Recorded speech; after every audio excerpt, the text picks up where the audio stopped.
नमस्कार मित्रों, EDUSAT live lectures में आपका स्वागत है। मित्रों, जैसा कि आप जानते हैं कि हमने भारतीय दर्शन शास्त्र पर एक नई श्रृंखला शुरू की है और इस श्रृंखला की अगली कड़ी लेकर हम आज आपके समक्ष प्रस्तुत हैं। इस कड़ी में आज हम चर्चा करेंगे सांख्य दर्शन शास्त्र की, जिसके भाग 3 में आज हम चर्चा करेंगे गुण और पुरुष की। इस विषय पर चर्चा करने के लिए हमारे साथ हमारे स्टूडियो में मौजूद हैं doctor Pankaj Mishra. Doctor Mishra associate professor हैं संस्कृत विभाग Saint Stephen's College Delhi University में। आइए डॉक्टर मिश्रा का स्वागत करते हैं और उनसे जानते हैं कि वो आज हमें इस विषय में क्या बताएंगे। सर, आपका स्वागत है। थैंक यू अमृतपाल जी। नमस्कार मित्रों, हमने जहाँ सांख्य की इस परिचर्चा को छोड़ा था, आज वहीं से फिर से प्रारंभ कर रहे हैं। और यदि पुरानी स्मृतियों में हम जाएं तो उन स्मृतियों में पाएंगे कि सांख्य की चर्चा करते हुए मैंने प्रकृति की व्याख्या की थी, प्रकृति के अस्तित्व को स्पष्ट करने का प्रयास किया था और तदुपरांत मैंने यह भी कहा था कि इसके आगे की श्रृंखला हम जारी रखेंगे और सांख्य के अन्य विषयों को भी यहाँ हम परिचर्चा में लाने की कोशिश करेंगे। उसी परिचर्चा के अंतर्गत हम अपनी बात को आगे बढ़ाते हुए आज गुण की चर्चा करेंगे और जैसी कि आपको सूचना दे ही दी गई है कि यदि समय बचा रहा तो हम पुरुष और पुरुष के विभिन्न आयामों को जानने की कोशिश करेंगे। तो मित्रों, सांख्य में गुण को हम समझने को प्रारंभ करते हैं। गुण शब्द यद्यपि सुनने मात्र से, श्रवण मात्र से कई सारी बातों का बोध होता है और उस बोध में हम जिसे एट्रीब्यूट्स कह लेते हैं, वर्च्यूज़ कह लेते हैं, किसी की खासियत, किसी की विशेषता, यानी अगर कोई देखने में अच्छा है तो अच्छा उसका गुण है, हम इस रूप में गुण का एक अर्थ ले लेते हैं। गुण का एक अर्थ जो रस्सी होती है, उस रस्सी की जो लड़ियां होती हैं उनको भी गुण कहा जाता है। गुण शब्द अगर आप वैशेषिक फिलॉसफी में देखें तो वहाँ गुण भिन्न है, जो कि द्रव्य पर आश्रित रहने वाला है, द्रव्य पे डिपेंड करने वाला है। इसी तरह अगर हम साहित्य की दृष्टि से देखें तो आपने कभी पढ़ा होगा व्याकरण में एक शब्द आता है गुण संधि, जहाँ पर कि हम पाते हैं अ और उ मिल करके ओ हो जाता है, तो ए और ओ इस दो वर्ण को भी गुण कहते हैं। तदनुरूप गुण की कई विधाएं हैं, लेकिन गुण के कई अर्थ हैं, लेकिन जब हम सांख्य दर्शन के विशेष संदर्भ में गुण को जानने की कोशिश करते हैं तो आम व्यावहारिक जीवन में भी हम तीन शब्द जरूर जान रहे होते हैं, जिसमें कि एक कहते हैं सत्व गुण, दूसरा रजस और तीसरा तमस। लोक व्यवहार में इसको आम बोलचाल की भाषा में कोई सतोगुण कह लेते हैं, कोई रजोगुण कह लेते हैं, कोई तमोगुण कह लेते हैं। लेकिन जब हम अकादमिक उपयोगिता की दृष्टि से इस विषय की परिचर्चा करें तो हम सत्व गुण कहें। सतोगुण शब्द बड़ा सुंदर सुनने में नहीं लगता, सत्व है यहाँ पर। दूसरा है रजस, अंत में सहलन तो होता है, जो बाद में सामान्य नियम के अंतर्गत रजोगुण बन जाता है और तमोगुण बन जाता है। अब इस गुण का संबंध हम स्थापित करने की कोशिश करते हैं। कभी हम लोगों ने जब प्रकृति के विषय में परिचर्चा की थी तो उस परिचर्चा के क्रम में यह पाया था कि एक प्रकृति का लक्षण बनाया था हमने, और उस लक्षण में हमने कहा था कि त्रिगुणात्मिका प्रकृति है। तो ये जो प्रकृति है वो तीन गुणों वाली होती है। दूसरे शब्दों में प्रकृति इन तीन गुणों से अलग पृथक अपनी सत्ता बना करके नहीं रह सकती, या इसी तरह ये जो गुण है प्रकृति से भिन्न इन तीन गुणों की सत्ता नहीं हो सकती। तो इसलिए जो प्रकृति है वो तीन गुणों वाली होती है और तदनुसार हम कहते हैं त्रिगुणात्मिका प्रकृति। तो इस प्रकार से प्रकृति का लक्षण था त्रिगुणात्मिका प्रकृति, और वहीं से हमने गुण शब्द ग्रहण किया, क्योंकि प्रश्न उत्पन्न होता है कि ये गुण हैं क्या। इसी तरह प्रकृति के एक जब लक्षण किया था तो उसमें और हमने पाया था गुणानाम साम्यावस्था प्रकृति ही। जो गुणों की साम्यावस्था है, अर्थात साम्य भाव से, समभाव से जहां पर तीनों गुण विद्यमान रहे, वही प्रकृति है। और तदनुसार एक और बात निकल कर आती है जो आज मैं आप लोगों के सामने पहली बार इसकी चर्चा कर रहा हूं, वह है कि ये जो गुण जो हैं, ये गुण कभी भी हमारे दृष्टि पथ का विषय नहीं है, अर्थात हम अपने इंद्रियों से इन गुणों को हम नहीं ग्रहण कर सकते, इनको हम नहीं जान सकते। सांख्य दर्शन में इस गुण को तत्व या द्रव्य कहा गया है। यूं तो आप पाएंगे कि द्रव्य विशुद्ध रूप से वैशेषिक दर्शन की अवधारणा है, जहां वैशेषिक दर्शन में द्रव्य का लक्षण करते हुए कहा गया है कि जो क्रियावान हो, जो गुणवान हो और जो समवायी कारण हो, वही जो है वह द्रव्य है। लेकिन यहां पर द्रव्य अन्य रूप में है। द्रव्य की यद्यपि विशिष्ट रूप में देखा जाए तो सांख्य दर्शन में द्रव्य तत्व की व्याख्या या द्रव्य तत्व का लक्षण नहीं होता, लेकिन चूंकि ये इसका ऑन्टोलॉजिकल पार्ट है, इसका तत्व मीमांसीय ये अंश है, हम उस रूप में इसको द्रव्य के रूप में प्रयोग में ला रहे हैं। अब देखें, ये जो सांख्य दर्शन का जो हमने कहा, जो प्रकृति के 3 गुण हैं, सत्व है, रजस है और तमस है, इन 3 गुणों को जानने की कोशिश करते हैं कि अगर देखें कि स्वरूप की दृष्टि से जैसे कि प्रकृति अत्यंत जटिल होता है और इसमें 3 प्रकार के गुण पाए जाते हैं, तो ये तीनों गुण जो हैं, ये गुण को हम लक्षित कैसे करेंगे, उस गुण की पहचान क्या है, उस गुण की परिभाषा क्या हो सकती है, या उस गुण का वैशिष्ट्य क्या है। अगर सांख्य दर्शन में गुण शब्द की अवधारणा है तो ये गुण क्या है। अब यदि स्मरण में लाएं, हमने प्रारंभ में भी जब चर्चा की थी तो सांख्य दर्शन के अंतर्गत 3 प्रकार के दुख की चर्चा की थी और वहां पर आध्यात्मिक, आधिभौतिक और आधिदैविक इन 3 गुणों की चर्चा की थी और तदनुसार इन 3 दुखों की चर्चा की थी और अकॉर्डिंगली हमने उन 3 गुणों को समझने की कोशिश की थी। इसी प्रकार यहां पर सत्व, रजस और तमस है, ये 3 गुण हैं, इन 3 गुणों को जानते हैं। सांख्य कारिका में ईश्वर कृष्ण ने इसका लक्षण दिया है और लक्षण देते हुए सत्व का लक्षण किया है, सत्वम लघु प्रकाशकम। अब ये जो लघु है और प्रकाशकम है और इष्टम, ये 3 शब्द है।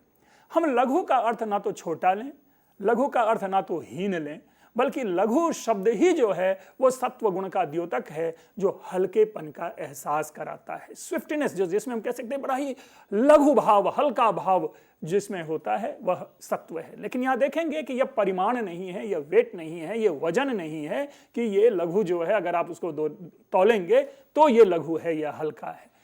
वस्तुतः यहाँ लघु शब्द से और हम एक तात्पर्य लेते हैं ऊर्ध्वगामी। हमें हमारे भावों को, हमारे विचारों को, हमारे व्यवहार को सदैव क्या है, पॉजिटिव वे में ऊपर की ओर उठाने वाला, उसको और अधिक समृद्ध करने वाला। इसके बाद एक गुण है रजः, रजोगुण। इस रजोगुण को कहा जाता है उपष्टंभक, हम जिसे स्टिमुलेटिंग इस टर्म को इसके लिए यूज करते हैं।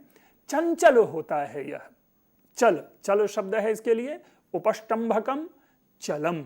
ये क्या होता है, उपष्टंभक होता है और चल यानी चंचल होता है। एक चीज और जान लें इन गुणों के विषय में कि ये इन गुणों की अलग अलग प्रकृति, हम आगे उसको व्याख्या में लाएंगे जो आपके स्क्रीन पे स्लाइड्स के माध्यम से देखा जाएगा। तो यहां जो रजोगुण है, रजोगुण को दुखात्मक कहा जाता है। रजोगुण दुख के लिए हमें प्रवृत्त करता है। इसके बाद है तमोगुण। तमोगुण को कहा गया गुरु और वर्णक। गुरु यानी जिसको हम भारी कहते हैं, ठीक है, और वर्णक कवर अप करने वाला, नीचे की ओर लाने वाला। हम इसको अवरोधक भी इस शब्द से भी हम प्रस्तुत करते हैं। और इन तीनों गुणों को यह प्रकट किया गया है कि ये तीनों गुण हम कैसे इसको समझें, अपने व्यवहार में कैसे समझें, हम उदाहरण में कैसे इसको समझें। इससे पहले कि हम उदाहरण दें, ये इस बात को हम आसानी से समझ लें कि ये सृष्टि जो है, पूरी सृष्टि के समस्त तत्वों में, सृष्टि के हर एक अंश में तीनों गुणों की विद्यमानता है। प्रकृति के हर तत्व में तीनों गुणों की विद्यमानता है। और 3 गुणों के बिना जो प्रकृति से उद्भूत तत्व हैं, जो प्रकृति से जिसकी सृष्टि होती है, प्रकृति से जिसकी उत्पत्ति होती है, ऐसे उत्पन्न सारे तत्वों में हम तीनों गुण को प्राप्त करते हैं। अब रही बात, इन तीनों गुणों की मात्रा अलग अलग हो सकती है, इसीलिए किसी में सत्व गुण का प्रभाव ज्यादा दिखता है तो किसी में रजोगुण का प्रभाव ज्यादा दिखता है। और सामान्यतया जो युवा अवस्था होती है, हम उसमें रजोगुण को, उसमें चंचलता हम अधिक पाते हैं। हमने कहा था हम उदाहरण के माध्यम से इसको समझेंगे और उदाहरण जानते हैं। हमारे आपके घर में सब में दीपक होता है, दिया। ये दिया कैंडल ऑल्दो इंग्लिश में कहते हैं, लेकिन यहाँ पे मोमबत्ती हम ना समझ करके अगर हम तेल वाला दिया समझें, उस दिए से समझने की कोशिश करते हैं। यहाँ जो फ्लेम है, शिखा, लौ, ये सत्व गुण का प्रतीक माना जाता है। इसी प्रकार उसमें जो बाती होती है, जिस बाती में से लौ जो है वो लौ निकलती है, उस बाती को रजोगुण का प्रतीक माना जाता है। और जो नीचे तेल है, इस तेल को तमोगुण का प्रतीक माना जाता है। तदनुसार तेल सदैव क्या है, गुरु है, भारीपना के कारण वो नीचे रहता है। रजोगुण दुख का प्रतीक है, चंचलता होती है। तो मैं और तो बहुत अधिक बातें नहीं इसके विषय में बता सकता, लेकिन जब भी कभी दिया जलता है तो उसे दिए में आप एक सिहरन देखते होंगे, एक चिट चिट की आवाज भी यदा कदा आती रहती है। कहीं ना कहीं वो उसी चंचलता, जिस प्रतीक को यहां पर स्पष्ट किया गया है, उसकी ओर इशारा है। हम क्रमशः इन गुणों को अलग अलग ढंग से, अलग अलग प्रकार से इसके विश्लेषण को देखते हैं। तो सत्व गुण के संदर्भ में, जैसे कि मैंने शुरू में भी चर्चा की, कि ये लघु होता है, ये प्रकाशक होता है, यह आनंद स्वरूप होता है, यह सुख रूप होता है, शुद्ध है, स्वच्छ है तथा ज्ञान का प्रतीक होता है। इस सत्व गुण से हम में, आप में, सब में सरलता की भावना आती है, प्रीति जिसमें प्रेम कहते हैं उसकी भावना आती है, श्रद्धा उत्पन्न होती है, संतोष, विवेक, दया आदि के भाव आते हैं। और इसका जो रंग है, रंग तो यद्यपि चूंकि हमने पहले ही कहा कि सत्वगुण, रजोगुण और तमोगुण आदि को देखा नहीं जा सकता, लेकिन इसका जो रंग है वो रंग श्वेत माना जाता है। और यह भी प्रतीकात्मक है, क्योंकि श्वेत जो है यह शुभ्रता का, स्वच्छता का प्रतीक है, इसीलिए सत्व गुण का रंग श्वेत माना जाता है। मित्रों, इसका यह कतई अर्थ नहीं कि हम श्वेत रंग वाले हर वस्तु को सत्व गुण से युक्त कह दें, या सत्व गुण की पहचानने के लिए हम श्वेत के माध्यम से वहां तक जाने की कोशिश करें। यह एक प्रतीकात्मक है, क्योंकि श्वेत सदैव जो है ना, शुभ्रता, स्वच्छता, आनंद, सुख आदि का प्रतीक है, शांति का प्रतीक है। इसलिए हमने नहीं बल्कि सांख्यकारों ने, सांख्य दर्शनाचार्यों ने इसको श्वेत रंग का प्रतीक माना। देखिए, सत्व के कारण हमारा जो मन है और हमारी बुद्धि ये विषयों को ग्रहण करती है, और तभी जाकर के हमें दया भाव, श्रद्धा भाव, संतोष के भाव और विवेक के भाव उत्पन्न होते हैं। तो ये सत्व गुण है। इसी प्रकार रजोगुण, जिसे रजस के रूप में हम जानते हैं, चंचल है, ये विषय को ग्रहण करता है, इनमें सक्रियता होती है, उपष्टंभक, जैसा कि हमने शुरू में ही कहा था, स्टिमुलेटिंग है। वस्तुतः दूसरे शब्दों में कहें तो यह हमें किसी भी चीज के लिए उत्प्रेरित करता है, हमारे मन में प्रवृत्ति जगाता है रजोगुण। समस्त क्रिया या प्रवृत्ति का कारण ही जो है यह रजोगुण है। रजोगुण दुख को देने वाला होता है, इस दुख को उत्पन्न करने वाला होता है। रंग की दृष्टि से देखें तो इसका रंग रक्त वर्ण माना जाता है। सरलता की दृष्टि से हमने वहां पर लाल लिखा है।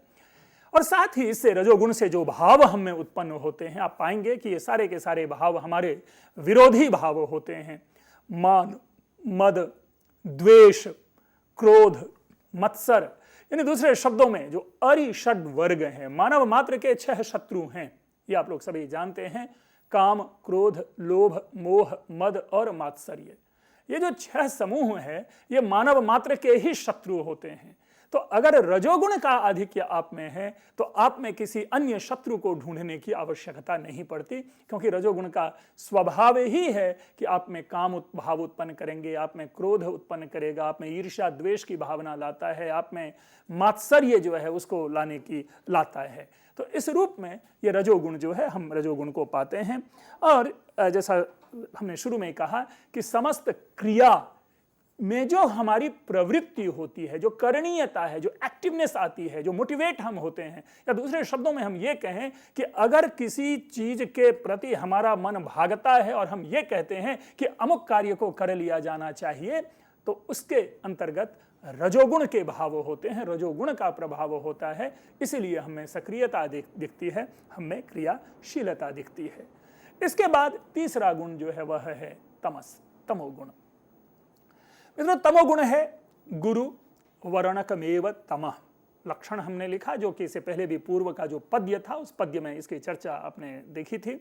गुरु जिसका अर्थ है भारीपना, वर्णक जो नीचे की ओर जो अवरोध उत्पन्न करे, अधोगामी है नीचे की ओर ले जाने वाला। जब भी कभी अधोगामी शब्द है इसका भी हम प्रतीक ले, अधोगामी कोई ऐसा तत्व नहीं है कि हमारे पैर में पत्थर को बांध दिया जाए और हमें नीचे की ओर ले, बल्कि ये कह सकते हैं कि एक ऐसी भावना है जो आपको कभी भी कार्यों में प्रवृत्ति नहीं प्रदान करती, जिसको कहते हैं कि आपको पीछे की ओर खींचना, तो इस रूप में ये तमोगुण जो है अधोगामी है, सत्व एवं रजस का विरोधी है। जैसा स्पष्ट है, अगर हम इसी की चर्चा करें कि ये सत्व एवं रजस का विरोधी है, तो किस रूप में रजस का विरोधी होगा? हमने इससे पहले देखा कि रजस क्या है? चंचल है, इसमें चंचलता को यह रोकता है रजोगुण। हमने रजस में और क्या पाया कि यह हमें सक्रियता देती है, तो इसका विरोधी होने के कारण क्या होगा कि यह तमोगुण जो है ये हमें निष्क्रियता उत्पन्न करता है, ये जड़ता का द्योतक है। जैसा हमने कहा था कि रजोगुण जो है वो हमें स्टिमुलेट करता है, वो हमें मोटिवेट करता है, तो रजोगुण है कि ऐसा नहीं, रजोगुण जो है पूरी तरह से आपको रोकता है, अवरोध उत्पन्न करता है, व्यवधान उत्पन्न करता है, आप में एक जड़ता का भाव देता है। और इसी का प्रभाव है कि आप पाएंगे कि इसके कारण मोह उत्पन्न होता है, प्रमाद उत्पन्न होता है, आलस्य उत्पन्न होता है, निद्रा, बहुत अधिक निद्रा आती है, मूर्छा, बेहोशी की स्थिति होती है, अज्ञान, विषाद, ऐसे जो विरोधी तत्व हैं, पूर्णतया विरोधी, यानी जिसमें प्रवृत्ति नहीं होती, जिनमें सक्रियता नहीं होती, बल्कि एक तरह से इनर्शिया की स्थिति उत्पन्न करता है, वह जो है वह तमोगुण है। और तमोगुण का जो रंग है वह कृष्ण है। कृष्ण काला रंग है।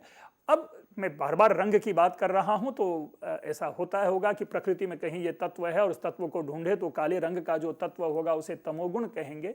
ऐसा नहीं है, बल्कि ये कहीं ना कहीं किसी न किसी रूप में प्रतीकात्मक है, सजेस्टिव है कि कृष्ण रंग जो है वो भी हमारे लिए क्या होता है, अनुकूल नहीं होता। तो यहाँ पर तमोगुण भी जो है अननुकूलता की स्थिति यहाँ पर उत्पन्न कर रहा है, इसलिए कहा जा रहा है।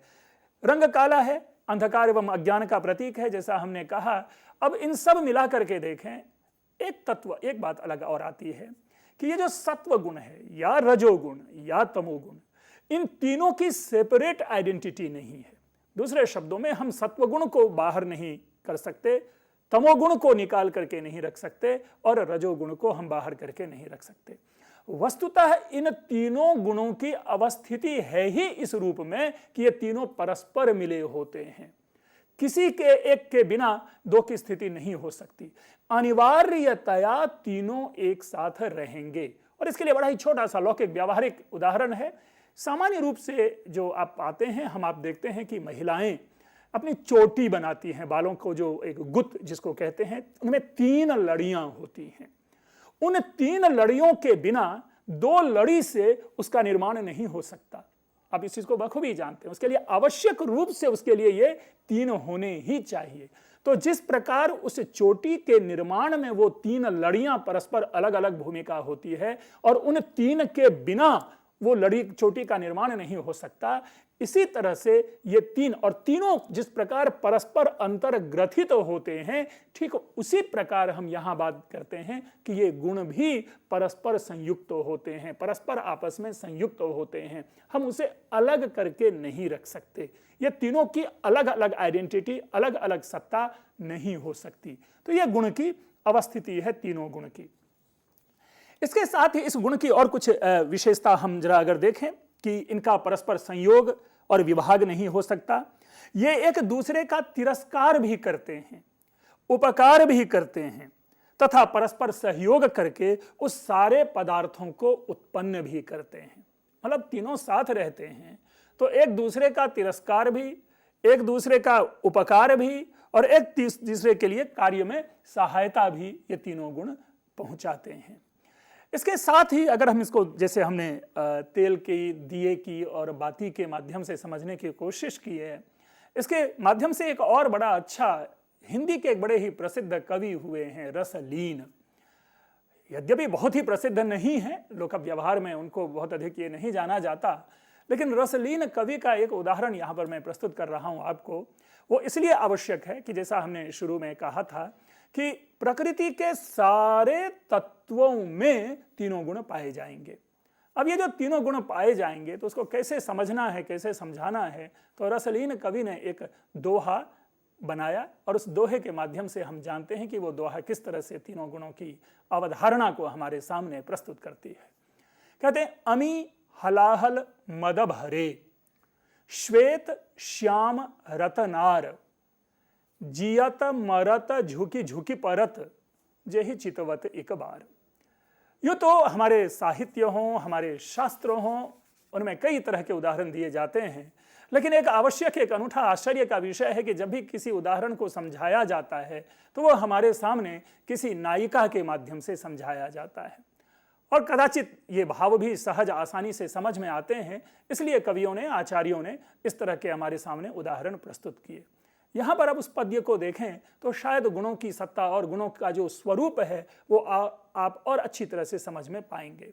यहाँ पर नायिका की आंखों की चर्चा की गई है और कहा जाता है कि नायिका की आंखों में 3 तत्व होते हैं। क्या क्या? अमी, हलाहल और मद। अमी का मतलब है अमृत यानी सत्वगुण, हलाहल आप लोग सभी जानते हैं विष यानी तमोगुण, और मद यानी रजोगुण। तो कहते हैं कि नायिका की आंखों में ये तीनों गुण होते हैं। ध्यान रखेंगे, ये पंक्ति उसी की सहायता कर रही है जहां पर हमने यह कहा कि इस प्रकृति में, अर्थात इस पूरे सृष्टि में जो विद्यमान प्रकृति से उत्पन्न तत्व हैं उन सब में तीनों गुण होते हैं। तो यहां पर बातें की जा रही है, नायिका की आंखें हैं, नायिका की आंखों में सत्वगुण भी है, तमोगुण भी है और रजोगुण भी है। अब देखें उसका रंग क्या कहा?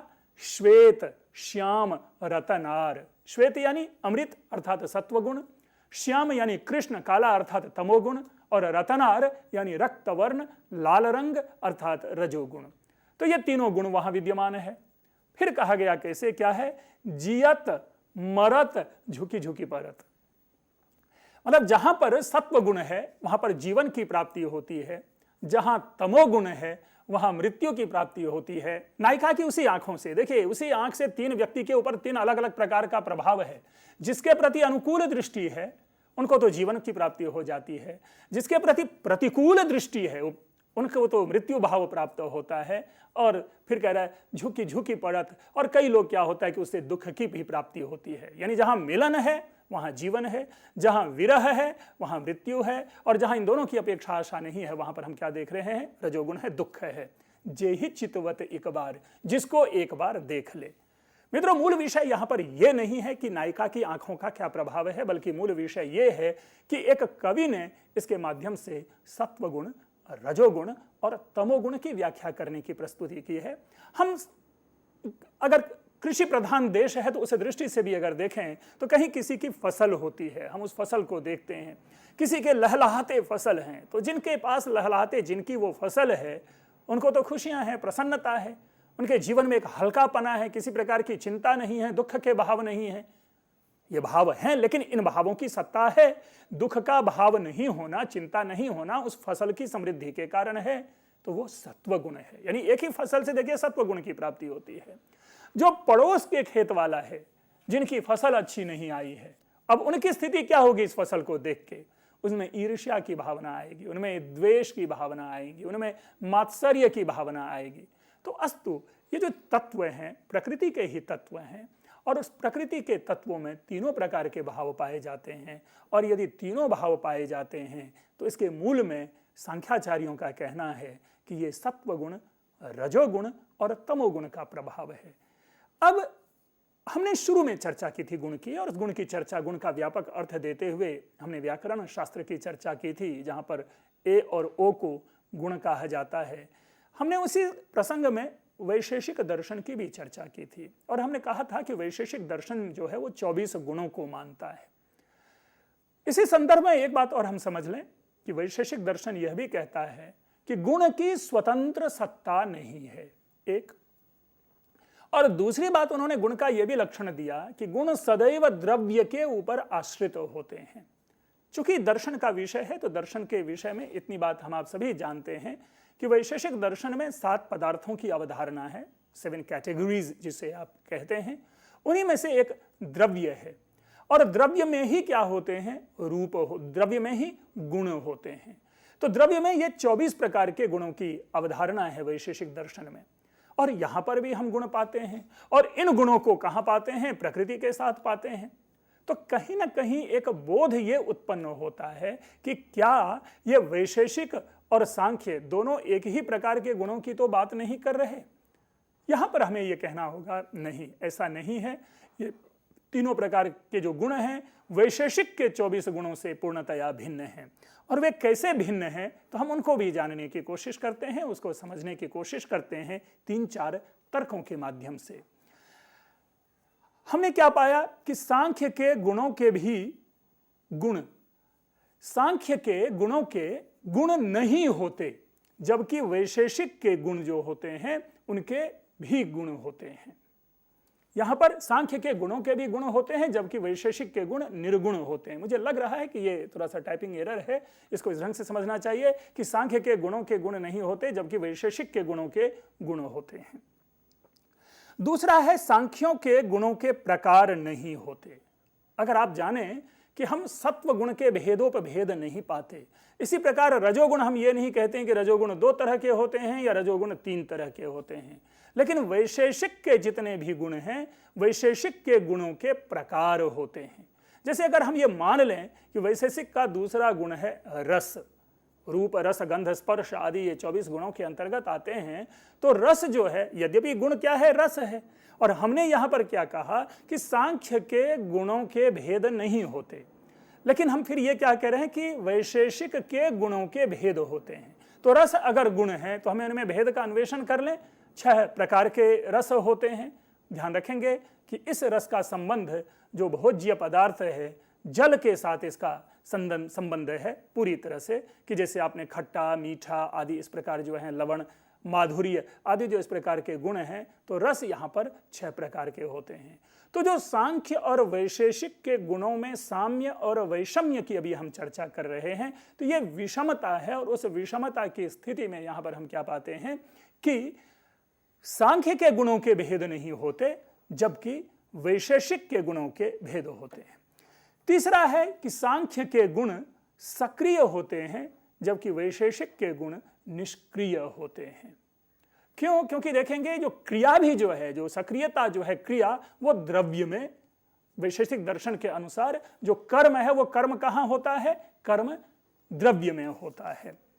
फिर आगे है कि जैसा जिसकी सूचना हमने शुरू में ही दी थी कि सांख्य के गुण दृष्टि पथ पर नहीं आते, यानी सांख्य के गुण को हम देख नहीं सकते, जबकि वैशेषिक के कुछ गुण जो हैं हाँ वो दृष्टिपथ पर भी आते हैं, और वैशेषिक के वे गुण जो हैं वो इस सांख्य के दर्शन गुण से सर्वथा विपरीत पाते हैं। तो इस प्रकार ये जो गुण की चर्चा आई, अब हम इस गुण को देखें। और तभी हमने कहा कि देखिए, प्रकृति से जो सृष्टि की अवधारणा हमने प्रस्तुत की होगी, नहीं की होगी तो आगे इसकी चर्चा करेंगे, कि सांख्य दर्शन में सृष्टि की अवधारणा को प्रस्तुत करते हुए ये कहा गया कि प्रकृति से महत, महत से अहंकार, और अहंकार से 5 महाभूत, 5 विषय, 5 तन्मात्राएं आदि इस प्रकार मिलाकर के कुल पुरुष सहित 25 तत्वों की अवधारणा है। तो पुरुष से भिन्न जो प्रकृति संबद्ध 24 तत्व हैं, उन सारे के सारे तत्वों में सांख्य के तीनों गुणों की अवधारणा है। तो ये हमने देखा कि सांख्य दर्शन में गुण किस रूप में है। मित्रों, मैं इस गुण की अवधारणा के बाद पुरुष और पुरुष बहुत्व की चर्चा करूंगा। तदनंतर तब हम उसको और अपनी बातों को आगे बढ़ाएंगे। अभी हम 2 मिनट का ब्रेक लें, विश्राम लें, फिर आगे नई चर्चा शुरू करेंगे।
मित्रों, गुण की चर्चा ले रहे थे, गुण की चर्चा कर रहे थे, और गुण को समझ अलग अलग उदाहरणों से, अलग अलग उनके स्वरूप और स्वभाव से हमने समझा।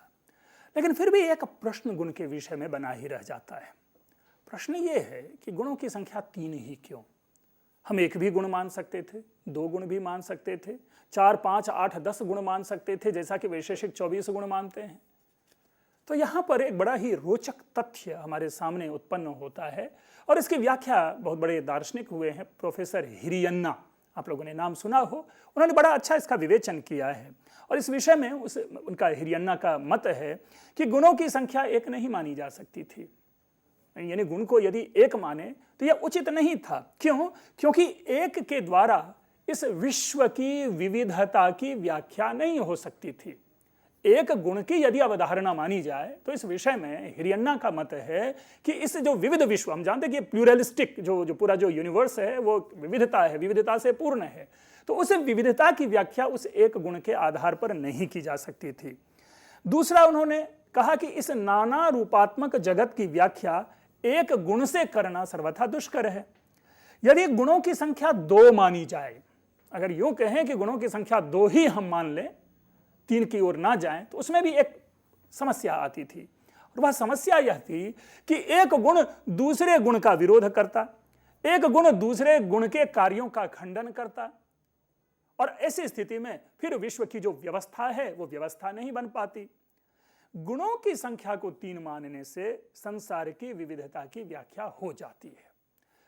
अगर आप कहें, जैसे शुरू में ही हमने कहा कि सत्व गुण, रजोगुण, तमोगुण, मात्रात्मक दृष्टि से यह आवश्यक नहीं, क्योंकि आपने देखा होगा कि कहीं कहीं में केवल और केवल सात्विक प्रवृत्ति मात्र होती है, मात्र नहीं होती है, यानी वहां पर भी रजोगुण और तमोगुण की विद्यमानता तो होगी ही होगी। अगर तमोगुण नहीं होगा तो हम ऑलवेज प्रोन होंगे एक्सीडेंट के लिए, यानी कोई ऐसी प्रकृति का कोई ऐसा तत्व है कि हमें व्यवधान भी पहुंचाता है, हमें किसी चीज के लिए रोकता भी है। अगर एक चीज खींचने वाला है तो दूसरी चीज आपको रोकने वाली भी होगी। अस्तु, तो ये हम देखते हैं कि किसी में रजोगुण है, बहुत अधिक चंचलता है, किसी में तमोगुण है, प्रवृत्ति ही नहीं है, किसी कार्य में काम करने की इच्छा ही नहीं होती है, निद्रा है, आलस्य है, प्रमाद है, अच्छा ठीक है कल कर लेंगे। लेकिन यही अगर आप 3 व्यक्ति में देखेंगे तो एक व्यक्ति का स्वभाव ऐसा है कि हम उस कार्य को उसी समय करें, दूसरे का स्वभाव ये है कि नहीं, अच्छा छोड़ो कल ये कार्य कर लेंगे। ये हमारी प्रवृत्ति होती है और कहीं ना कहीं इसी प्रवृत्ति की व्याख्या इन 3 गुणों से संपन्न होती है। तो हिरियन्ना का कथन है कि अगर 3 गुणों से इस संसार की विविधता की व्याख्या हो जाती है तो फिर चौथे गुण को मानने की आवश्यकता नहीं है। इसीलिए कदाचित सांख्य दर्शन में इन 3 गुणों की अवधारणा है और इसीलिए 3 से अधिक गुणों को मानने की आवश्यकता नहीं होती। तो इस प्रकार गुण के संबंध में जो निकलने वाली सामान्य चर्चा है, हम उस सामान्य चर्चा की हमने यहां पर चर्चा की। अब हम आगे देखते हैं पुरुष। मित्रों, जब हमने प्रारंभ किया था तो उस समय में सांख्य दर्शन के विषय में यह कहा था कि सांख्य जो है वो द्वैत है।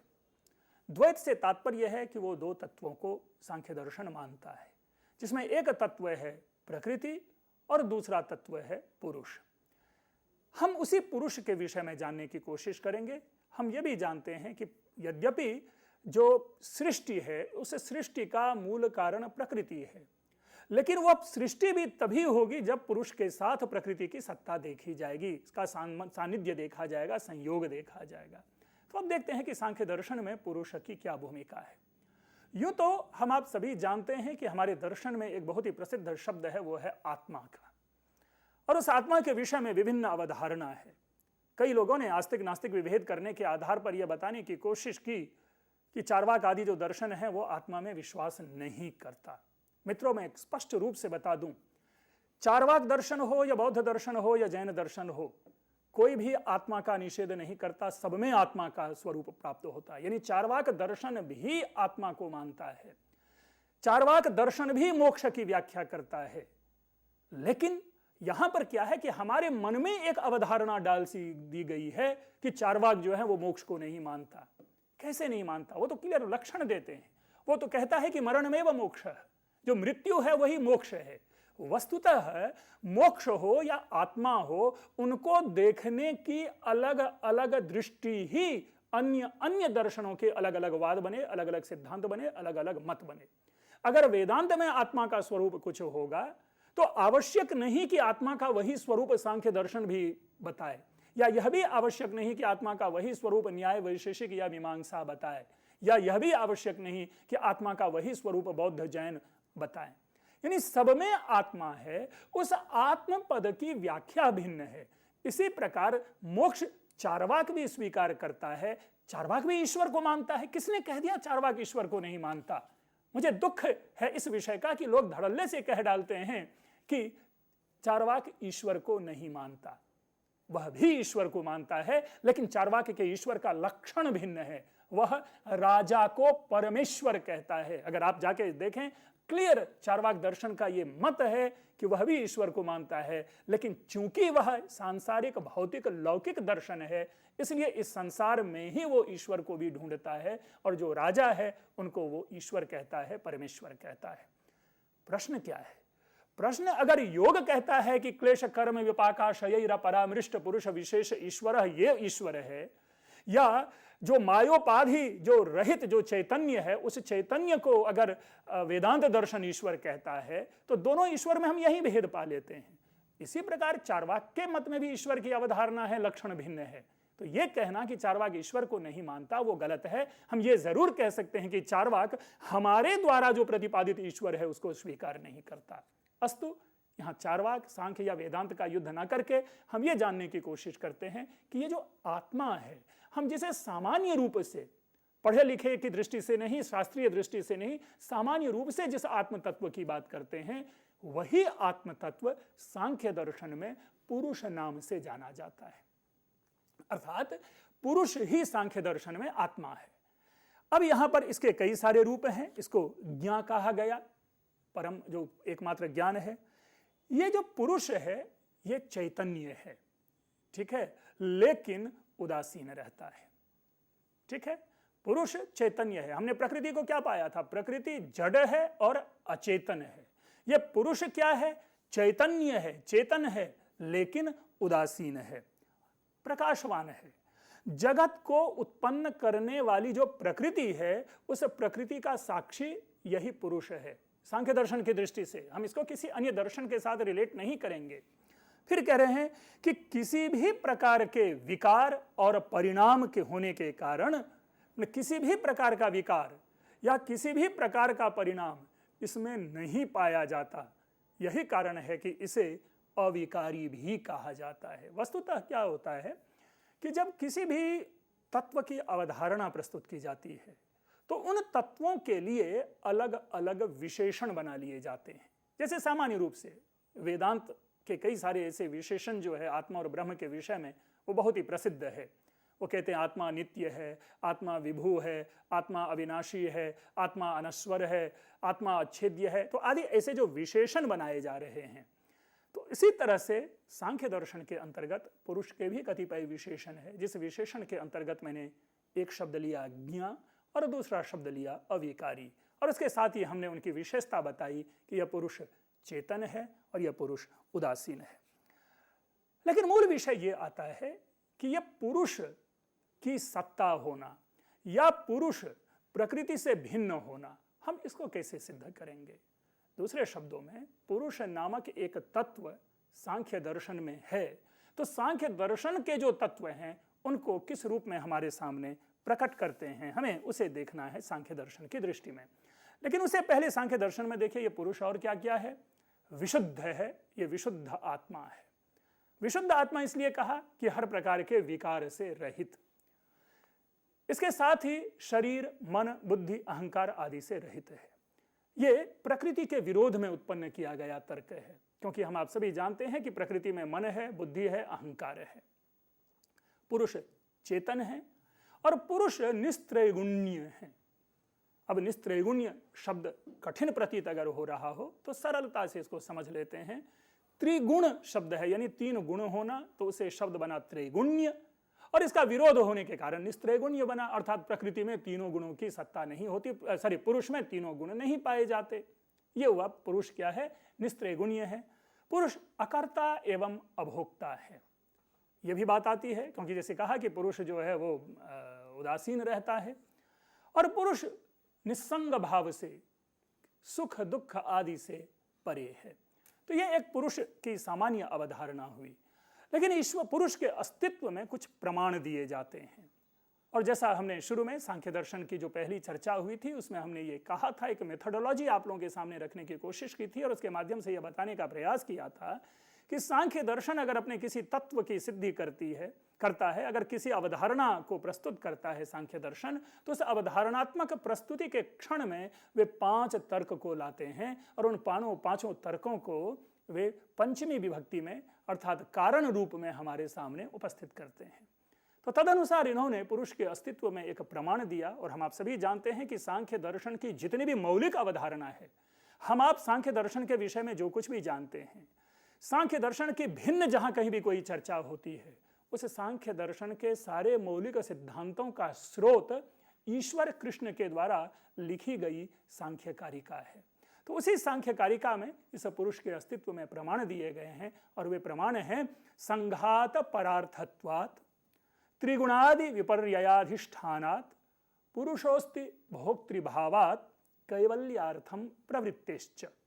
तो ये इसमें अब हम 5 अलग अलग तर्क निकाल लें। ये कारिका थी और वो 5 तर्क इस रूप में है। पहला तर्क है संघात परार्थत्वात्, दूसरा तर्क है त्रिगुणादि विपर्ययात्, चौथा है अधिष्ठानात्, पांचवा है भोक्तृभावात् और छठा है कैवल्यार्थम प्रवृत्ति। लेकिन ये तो संस्कृत में ऐसी बातें आ गई है, इसकी तो व्याख्या भी होनी चाहिए। तो हम एक एक शब्द के माध्यम से पुरुष की सत्ता को जानने की कोशिश करते हैं और सबसे पहले ये जानते हैं कि संघात परार्थत्वाद के माध्यम से कैसे पुरुष की सत्ता सिद्ध होती है। अब पाएंगे एक शब्द है संघात और दूसरा शब्द है परार्थ। संघात किसे कहते हैं? जो सावयव पदार्थ होते हैं उसे संघात कहा जाता है। अब ये सावयव यानी अवयव सहित जो पदार्थ होते हैं, हम आप सारे के सारे क्या हैं? ये अवयव सहित हैं, हमारे अवयव होते हैं। अगर सामान्य उदाहरण ले लें तो मोतीचूर जो लड्डू है वो क्या होता है? विभिन्न जो बूंदी हैं उन बूंदियों का संघात बना लड्डू बना। एक बूंदे से एक दूसरे बिंदु, दूसरे से तीसरे, तीसरे से बनते हुए पूरा एक लड्डू का शेप का निर्माण होता है। तो लड्डू वहां क्या हुआ? संघातमय पदार्थ हुआ, क्योंकि इनके अंग हैं, इनके अवयव हैं, उनको तोड़ते जाएंगे तो टूटता चला जाएगा। तो यहां पर संघात का सामान्य अर्थ हुआ सावयव। इसलिए इस प्रकृति से उत्पन्न होने वाले जितने भी तत्व हैं वे सारे के सारे तत्व जो हैं वो संघातमय है। तो संघात शब्द हुआ और कहते हैं कि संघातमय पदार्थ जो है इसका निर्माण जो होता है, इसकी जो उत्पत्ति होती है वो दूसरों के उद्देश्य के लिए संघातमय पदार्थ निर्मित होते हैं। हमने संघात को जाना हमने संघातमय जो पदार्थ है उसकी प्रकृति को जान रहे हैं और उसके संदर्भ में हम ये बात आपके सामने प्रस्तुत कर रहे हैं कि जो संघातमय पदार्थ होते हैं वे दूसरों के निमित्त होते हैं। दूसरे शब्दों में अगर प्रकृति संघातमय पदार्थ की सृष्टि करती है तो किसके लिए करेगी? तो वहां कह रहा है परार्थ। यह संघातमय क्या है? संघातमय पदार्थ परार्थ है, दूसरे के लिए है। अर्थात प्रकृति स्वयं तो संघातमय पदार्थ का निर्माण करती है लेकिन स्वयं उसका उपभोग नहीं करेगी, वो किसी और के लिए होगा। तो अब प्रश्न उत्पन्न होता है कि प्रकृति से जो वो निर्मित पदार्थ है वो किसके लिए होगा? चूंकि प्रकृति स्वयं उसका भोग नहीं करेगी, प्रकृति के स्वयं के उपभोग का नहीं है, प्रकृति के स्वयं के उद्देश्य की पूर्ति के लिए नहीं है, तो फिर वो संघातमय पदार्थ है किसका? किसका प्रयोजन इससे सिद्ध हो रहा है? तो यहीं पे तर्क होता है कि यह संघातमय पदार्थ की निर्मित जिसके लिए होती है वही पुरुष है। सांख्य का तर्क है, ठीक है। और वह इससे भिन्न यानी कोई और वस्तु नहीं, वो पुरुष ही है जिसके लिए संघातमय पदार्थ की निर्मित होती है। तो लक्षण जो सूत्र बना वो सूत्र बना संघात परार्थत्वात्, अर्थात संघातमय पदार्थ जो है वो परार्थ के लिए होते हैं। संघातमय पदार्थ का जो निर्माण है वो प्रकृति करती है। तो प्रकृति के लिए अगर होना होता तो संघात स्वार्थ कहते, लेकिन यहाँ तो संघात परार्थ कह रहे हैं। तो परार्थ अर्थात दूसरे के लिए है और वो जिस दूसरे के लिए है वो कोई और नहीं, वही पुरुष है। तो यह संघात परार्थत्वाद के माध्यम से पुरुष के प्रमाण में प्रथम तर्क उत्पन्न किया गया। दूसरा है त्रिगुणादि विपर्ययात्। हम लोग शुरू से ही पढ़ते आ रहे हैं, हमने गुण की अवधारणा की, हमने बार बार ये आप लोगों के सामने स्पष्ट करने का प्रयास किया कि प्रकृति से उत्पन्न जितने भी पदार्थ हैं, ये सारे के सारे पदार्थ जो हैं वो क्या हैं, वो त्रिगुणात्मक है। यह समस्त जगत त्रिगुणात्मक है, 3 गुणों वाला है। ठीक है, भोग्य है, अर्थात हमने पहले से ही कहा है कि जो संघात जो वस्तु है वो भोग्य होता है और भोग्य दूसरे के लिए होता है, संघात परार्थत्वाद के माध्यम से जाना। तो यहां जो अगर जो भी कोई संघातमय पदार्थ है वो त्रिगुणात्मक होगा, और जो त्रिगुणात्मक पदार्थ है वह भोग्य होता है, और साथ ही कि जो उसका भोग करने वाला होगा वह त्रिगुणातीत होगा, अर्थात तीनों गुणों से रहित होगा। देखिए 2 बातें आ गई। यह विशुद्ध रूप से सांख्य दर्शन का मत है। सांख्य दर्शन कहता है कि जो त्रिगुणात्मक पदार्थ का जो भोक्ता होगा वह उसे होना चाहिए जो जिनमें तीनों गुण नहीं हों, त्रिगुणातीत हों, तीनों गुणों से रहित हों। ठीक है, क्योंकि त्रिगुण होने पर अगर वो तीनों गुणों से युक्त होगा, यानी वह जो कि उसका भोग करेगा, जो उसका ग्रहण करेगा, अगर उसे भी हम तीनों गुणों से युक्त मानेंगे तो वह भी तो सांसारिक पदार्थ ही हो जाएगा। और यह स्पष्ट नियम है कि वो सांसारिक पदार्थ उसे नहीं होना चाहिए। तो जिनमें ये तीनों गुण नहीं होते, जो 3 गुणों के विपरीत हैं, स्वभाव वाले, भाव वाले, त्रिगुण विपर्ययात, वो जो होगा उपभोक्ता, वही उपभोक्ता पुरुष है। तो हमने संघात परार्थत्वाद के माध्यम से पुरुष को जाना, हम त्रिगुणादि विपर्ययात के माध्यम से भी हम पुरुष को जान पा रहे हैं कि अर्थात अगर हमें एक ऐसे तत्व की परिकल्पना करनी पड़ेगी जिस तत्व में त्रिगुण नहीं होंगे। प्रकृति त्रिगुणात्मिका है, अगर हम पुरुष को भी त्रिगुणात्मक कह देते हैं तब तो वह प्रकृति से निष्पन्न हो जाएगा ना, और तब वो क्या होगा, इस संसार का ही तत्व हो जाएगा, जगत का तत्व हो जाएगा। लेकिन सामान्य रूप से, मतलब आवश्यक रूप में यह माना जाना चाहिए कि कोई ना कोई एक ऐसा तत्व होगा जो त्रिगुणातीत होगा, 3 गुणों से परे होगा। तो जो वो 3 गुणों से रहित तत्व होगा वही पुरुष होगा। फिर है तीसरा तीसरा है अधिष्ठानात्। सामान्य रूप से अधिष्ठान का अर्थ होता है चैतन्य। ठीक है, सॉरी क्षमा करेंगे, अधिष्ठान का सामान्य अर्थ होता है आश्रय, आधार, अधिकरण, पात्र, रिफ्यूज, जिसे हम आम भाषा में कह लेते हैं। अब कहते हैं कि विश्व के समस्त भौतिक पदार्थ अचेतन है, क्योंकि प्रकृति प्रसूत है इसलिए वह क्या है, अचेतन है। अचेतन वस्तु अपनी क्रियाओं का प्रदर्शन तभी कर सकती है जबकि संचालन के लिए किसी चेतन सत्ता को माना जाए। मैं छोटा मोटा उदाहरण देता हूं समझाते हुए कि हम आप खिलौना खरीदते हैं, वो खिलौना क्या है, जड़ है। उस खिलौना के संदर्भ में हम क्या हैं, चेतन हैं। हम उस खिलौना में जब चाबी भरते हैं या अपने से इशारा करते हैं या रिमोट कंट्रोलिंग करते हैं तब उस खिलौना में मूवमेंट होता है। ठीक है, तो वो हमारे अपेक्षा वह अचेतन है। उस अचेतन को नियंत्रित कौन कर रहा है, हम चेतन नियंत्रित कर रहे हैं। इसी प्रकार प्रकृति से उत्पन्न सारे तत्व इंक्लूडिंग अस क्या है, हम लोग अचेतन है। तो इस अचेतन में अगर किसी भी प्रकार की क्रियाओं का प्रदर्शन होगा तो उसका जो संचालन है, उस संचालन का जिम्मा किसी चैतन्य के हाथ में होना चाहिए। वो चैतन्य उसकी किसी चेतन सत्ता को माना जाना चाहिए। और सांख्य के अनुसार वही चेतन तत्व पुरुष है। जैसा कि हमने शुरू में ही कहा कि वह पुरुष शरीर, मन, बुद्धि, अहंकार आदि से रहित है। तो इस प्रकार जो चेतन का अधिष्ठान है, यानी जहां पर चैतन्य है, जहां पर चेतना है, उसका जो आश्रय है वो कहीं तो मानना पड़ेगा, क्योंकि पहले ही ये लक्षण आ गया है कि प्रकृति अचेतन है। अब जब प्रकृति अचेतन है तो अचेतन यानी हमें चेतन की भी सत्ता माननी पड़ेगी।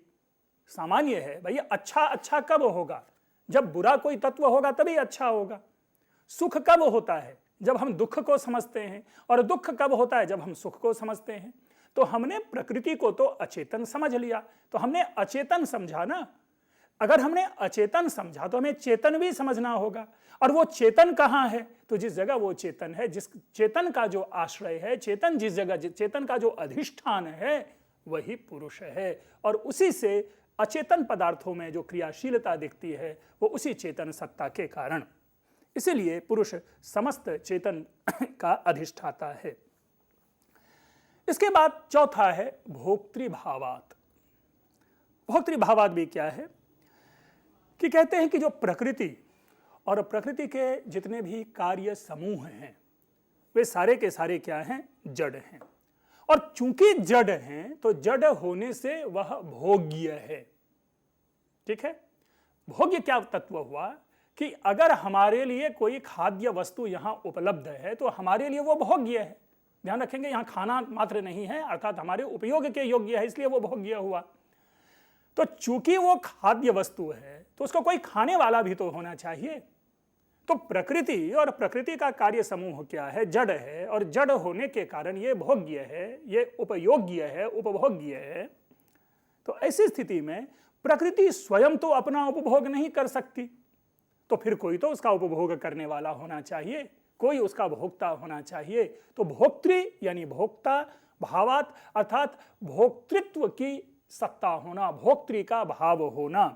अब ये जो भोक्ता का भाव है अर्थात उस प्रकृति और प्रकृति के समस्त कार्य समूह जो कि जड़ है और जड़ होने के कारण जो भोग्य है, उस भोग्य का कोई भोक्ता होना चाहिए।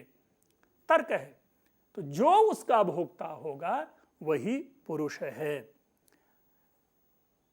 और अंत में पांचवा जो है वो है कैवल्यार्थम प्रवृत्तिश्च। मित्रों देखिए, हमें आपको सामान्य रूप से राह चलते पैरों में कभी कोई कांटा चुभ जाता है तो उसके लिए हम क्या करते हैं कि सबसे पहले तो हम अपने पैरों से उस कांटा को निकालते हैं और कांटा को भी उस जगह पे फेंकते हैं जिस जगह पे किसी अन्य की पहुंच ना हो, यानी दोबारा किसी को वो कांटा ना लगे। और दूसरा कि अगर वो गहरा चुभ गया है तो या तो हम टेटनस की सुई लेने की कोशिश करते हैं या जो भी है उसको उसकी लेप करते हैं या उस दुख के निवारण के लिए हम कोई ना कोई उपाय करते हैं। तो क्या होता है, मानव मात्र की प्रवृत्ति होती है दुखों से छुटकारा पाना। और जैसा कि हमने शुरू में ही आप लोगों से कहा कि हमारे 3 प्रकार के दुख होते हैं। अब 3 प्रकार के दुखों से छुटकारा, अब यहां पर शब्द है कैवल्यार्थम प्रवृत्ति। कैवल्य शब्द का क्या अर्थ है? कैवल्य सामान्य तो मोक्ष है। कैवल्य का अर्थ क्या है? दुखों से छुटकारा। अब दुखों से छुटकारा के लिए प्रवृत्ति किसकी होगी? तो पहले मैं ये बता दूं, उत्तर ही पहले बता देता हूं कि दुखों से छुटकारे के लिए जिसकी प्रवृत्ति देखी जाती है वह क्या है? वही पुरुष है। लेकिन इसको आगे विश्लेषणात्मक तरीके से हम जानने की कोशिश करते हैं कि मुक्ति की जो कामना है वो भौतिक विषयों के लिए नहीं होती। मुक्ति की कामना, दुख से छुटकारे की कामना भौतिक विषय नहीं कर सकता। ठीक है, अगर इसको साधारण तरीके से समझने की कोशिश करें तो वो जो कांटा है उस कांटे में यह प्रवृत्ति नहीं होगी कि मैं दुख से छुटकारा पाऊं, बल्कि दुख से छुटकारा की प्रवृत्ति हमारी हो रही है। इसी प्रकार यहां पर हम उसे ऊपर के स्टेज में जाकर के सोचते हैं कि हम आप तो क्या है, भौतिक विषय हैं, और भौतिक विषयों की कामना क्या होती है कि मुक्ति के लिए नहीं होती है। क्यों? क्योंकि हम आप दुखात्मक हैं और हम आप अचेतन हैं, प्रकृति से उत्पन्न होने के कारण अचेतन हैं। इसलिए मोक्ष की कामना किसी अशरीरी व्यक्ति के द्वारा ही संभव है। वह चेतन अशरीरी सत्ता ही पुरुष है। और यदि पुरुष की सत्ता न मानी जाए तो मोक्ष, मुमुक्षा, जीवन मुक्त आदि शब्द निरर्थक हो जाएंगे। यह उपपत्ति, यह विषय, ये जो तर्क है 5, ये सांख्य दर्शन में पुरुष के प्रमाण में, पुरुष के अस्तित्व में दिए जाते हैं। तो इस प्रकार से प्रकृति भिन्न पुरुष की सत्ता को ये सिद्ध करते हैं। कौन? सांख्य दर्शन। इसके साथ पुरुष के विषय में एक और प्रश्न आता है, और वो प्रश्न यह है कि पुरुष की संख्या कितनी मानी जाए। जो पुरुष है उस पुरुष की संख्या कितनी है? जैसा आप टाइटल या बार बार हमने जब आपके सामने विषय प्रवर्तन किया था सांख्य दर्शन में, तो उसमें हमने एक टाइटल भी वहां पे रखा था और उसके संदर्भ में हमने कहा था पुरुष बहुत्व। बहुत्व शब्द के बोध से ही अनेकता का भाव उत्पन्न होता है, और सांख्य दर्शन स्पष्ट रूपेण यह कहता है कि पुरुष एक नहीं है, पुरुष अनेक है। और इसके लिए भी वहाँ पर वो 3 तर्क देते हैं और तदनुसार उन्होंने बातें की है। जनन मरण करणानाम प्रतिनियमात अयुगपत प्रवृत्तेश्च पुरुष बहुत्वम सिद्धम त्रैगुण्य विपर्ययात चैव। देखिए, हम इसको इस ढंग से देखते हैं और वो कहते हैं कि जितने जीव हैं उतनी आत्माएं हैं, सभी आत्माओं का स्वरूप चैतन्य है। गुण की दृष्टि से भी आत्माएं समान हैं, किंतु परिमाण की दृष्टि से वो अलग हैं। इस चीज को देखिए, ध्यान में रखना है। यानी हम में भी आत्मा है, हम में भी पुरुष है, आप में भी पुरुष हैं। सारे जो भिन्न भिन्न मानवेतर जो भिन्न भिन्न तत्व हैं जो प्रकृति से उत्पन्न है, उनमें भी आत्मा है। ध्यान रखेंगे, यहाँ पे कुर्सी टेबल आदि की बातें नहीं हो रही है। जो प्रकृति प्रसूत है, चाहे वो वृक्ष हों, चाहे वो चींटी हों या हाथी हों या मनुष्य हों, उन सब में पुरुष की सत्ता है। गुण की दृष्टि से वो पुरुष जो है सब में समान है, लेकिन परिमाण की दृष्टि से वो भिन्न भिन्न है। जैसे अगर चींटी में पुरुष की सत्ता के परिमाण का निर्धारण किया जाए और हाथी में पुरुष के परिमाण का निर्धारण किया जाए तो दोनों में भेद होगा। तो इसीलिए सांख्य दर्शन ये कहता है कि गुण की दृष्टि से समान, लेकिन परिमाण की दृष्टि से यह भिन्न भिन्न होता है और तदनुसार यह जो पुरुष है यह पुरुष अनेक है। इस प्रकार जो सांख्य के पुरुष जो है, हम कह सकते हैं कि यह अनेकवाद का समर्थक है। और पुरुष बहुत्व विषयक जो यह सिद्धांत है, जहां पर सांख्य दर्शन यह कहता है कि अनेक पुरुष है, कहीं ना कहीं यह सिद्धांत जैन दर्शन के अत्यंत निकट पाया जाता है, क्योंकि वहां पर भी परिमाण की दृष्टि से जैन दर्शन में जो पुरुष है, पुरुष तो वहां पर शब्द नहीं है, वहां पर तो जीव शब्द है, वो पूरी तरह से जो है वो अलग अलग है। परिमाण की दृष्टि से वहां पर पाते हैं, यानी चींटी का परिमाण की दृष्टि से पुरुष का परिमाण भिन्न होगा और हाथी के परिमाण की दृष्टि से पुरुष का परिमाण भिन्न होगा। किंतु गुण की दृष्टि से एक बार और बता दूं, यहां गुण का अर्थ सत्व गुण रजस नहीं है। इसलिए जिस गुण की बात हम कह रहे हैं वो चैतन्य है, वो चेतना है, वो क्रियाशीलता है जो उस चैतन्य के माध्यम से संपादित होता है। तो इस प्रकार से यहां पर हम गुण की दृष्टि से समानता पाते हैं। तो मित्रों, जैसा कि आज हमने शुरू में आप लोगों के सामने ये कहा था कि आज हम गुण और पुरुष के विषय में जानने का प्रयास करेंगे, तो जो एक सामान्य चिंतन है सांख्य दर्शन का, जो पुरुष क्या है, पुरुष बहुत्व के विषय में, या बार बार हम आज तक सुनते आए थे कि ये सत्व क्या है, रजोगुण क्या है, तमोगुण क्या है, इनको हमने जानने का यहाँ पर प्रयास किया। आशा करता हूँ कि आपकी आशा और अपेक्षा के अनुरूप ये सारी सूचनाएं होंगी। एक चीज मैं जरूर आप लोगों से निवेदन करूंगा कि आप लोगों के कमेंट आते हैं, लेकिन वे कमेंट ज्यादा प्रशंसात्मक होते हैं और इस प्रकार के कमेंट होते हैं कि सर कंटिन्यू कीजिए, सर कैरी कीजिए, सर बहुत ही अच्छा है। ऐसा कमेंट तो हमारे लिए जरूर उत्प्रेरणा है, मेरे लिए प्रेरणा है, मुझे और अच्छा लगता है। लेकिन मैं साथ में यह भी स्पष्ट करना चाहूंगा कि अगर आप अपनी जिज्ञासा रखें, आप अगर अपनी समस्याओं का समाधान उस कमेंट में भी रखें, तो मेरे लिए भी यह प्रसन्नता का विषय होगा कि आप लोगों के लिए और अच्छी तरह से इस विषय की प्रस्तुति रख पाऊंगा और आपकी समस्याओं का समाधान कर पाऊंगा। तभी कहीं ना कहीं इस परिचर्चा और इस प्रकल्प की सार्थकता हमारे सामने आती है। मित्रों, आप लोगों का बहुत बहुत धन्यवाद। हम अगले बार जब मिलेंगे नेक्स्ट इसी सांख्य दर्शन के जो अन्य विषय हैं, चाहे वो सृष्टि है, सत्कार्यवाद है, कार्य कारण सिद्धांत है, हम उसकी चर्चा आप लोगों के सामने करेंगे। तब तक के लिए आप लोगों का बहुत बहुत धन्यवाद। मित्रों, हमें आशा है कि हमारी इस परिचर्चा से आप काफ़ी लाभान्वित हुए होंगे। इसी बात पर हम डॉक्टर मिश्रा का धन्यवाद करना चाहेंगे कि वो यहाँ आए और उन्होंने हमें अपना अमूल्य समय दिया।